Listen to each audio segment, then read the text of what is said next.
আরাফার দিনের রোজা এর ফজিলত অপরিসীম। নবী করিম সাল্লাল্লাহু আলাইহি ওয়াসাল্লাম বলেছেন, আরাফার দিনের রোজা যদি কেউ রাখে, আল্লাহর কাছে আমি ধারণা রাখি, আল্লাহর প্রতি আমার ধারণা হলো এই রোজার বিনিময়ে আল্লাহ তাআলা রোজাদার ব্যক্তিকে 1 বছরের পেছনের 1 বছরের সামনের অগ্রিম গুনাহ আল্লাহ তাআলা মাফ করে দিবেন। ইসলামের অন্য কোনো আমল এরকম পাওয়া যায় না যে আমল করলে অগ্রিম আল্লাহ সুবহানাহু ওয়া তাআলা গুনাহ মাফ করে দিবেন। আরাফার দিনের রোজার এত ফজিলত যে পেছনের তো বটেই, সামনের 1 বছরের আল্লাহ সুবহানাহু ওয়া তাআলা ছোটখাটো গুনাহগুলো কি করবেন? মাফ করে দিবেন। অতএব আরাফার দিনের রোজা আমাদের সকলের রাখা উচিত। কিন্তু এই রোজা রাখতে গিয়ে একটা বিভ্রান্তির মুখোমুখি আমরা হই, একটা প্রশ্নের মুখোমুখি আমরা হই। সেটা হলো যে আমরা আরাফাতের দিনের রোজাটা বাংলাদেশে মানুষেরা কোন দিনে রাখবো? আমরা কি 9 তারিখে রাখবো নাকি 8 তারিখে রাখবো? কারণ হাজী সাহেবরা আরাফাতে যেদিন অবস্থান করেন সেদিন আমাদের দেশে 8 তারিখ হয়। চাঁদের কি থাকে? 8 তারিখ থাকে। তো আমরা কি হাজী সাহেবরা আরাফাতের মধ্যে অবস্থান করছেন সেদিকে তাকায় 8 তারিখেই রাখবো, নাকি হাজী সাহেবরা সৌদি আরবে যেহেতু 9 তারিখে আরাফাতের ময়দানে অবস্থান করছেন, অতএব ওই 9 দিকে তাকে আমরা 9 তারিখে রাখবো? এটা নিয়ে একটা ধোঁয়াশা, একটা প্রশ্ন আমাদের ভেতরে কমবেশ আছে। এই প্রশ্নের উত্তরে আমরা কি করব সে কারণে এক্ষেত্রে আমি সংক্ষেপে বলতে চাই, এক্ষেত্রে ওলামায়ে কেরামের দুটি মত আছে এবং দুইটা মতই গবেষণামূলক। এর কোনোটাই কোনো হাদিস থেকে স্পষ্টভাবে সমর্থিত না, বরং উভয় মতই যার যার বুঝ এবং গবেষণা লব্ধ। কোনোটিকেই সঠিক বা ভুল এটা বলা বুদ্ধিমানের কাজ হবে না।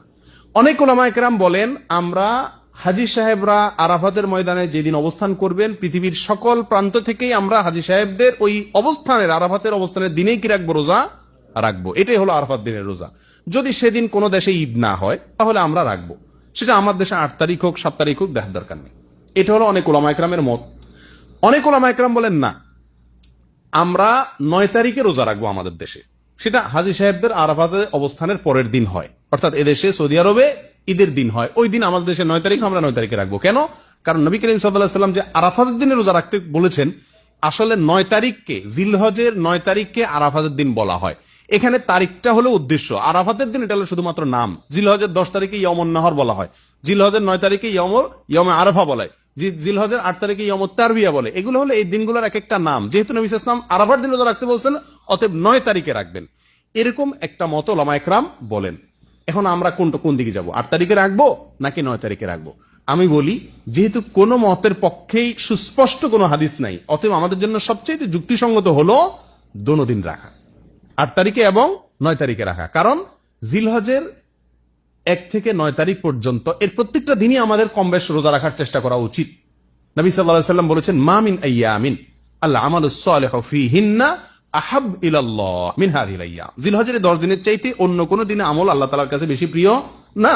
এইজন্য উলামায়ে কেরাম বলেন যে এই 10 দিনের প্রথম দিনগুলা, ঈদের দিন বাদে প্রথম দিনগুলা প্রত্যেকটা দিনই কি রাখা উচিত? নফল রোজা রাখা উচিত। তবে বিশেষভাবে হাদিসে নির্দেশ হলো কিসে? আরাফাতের দিন রাখার জন্য। অতএব আমরা যদি 8-9, আমাদের দেশের লোকেরা 8-9 উভয় দিন আমরা রোজা রাখি জিলহজের, তাহলে সেক্ষেত্রে সন্দেহাতীত ভাবে আরাফাতের দিনের রোজা রাখা আমার হয়ে যাবে। অতএব এই 8-9 উভয় দিন রাখাই আমাদের জন্য সবচেয়ে উত্তম এবং বেস্ট। আল্লাহ তাআলা আমাদেরকে আমলের তৌফিক দান করুন।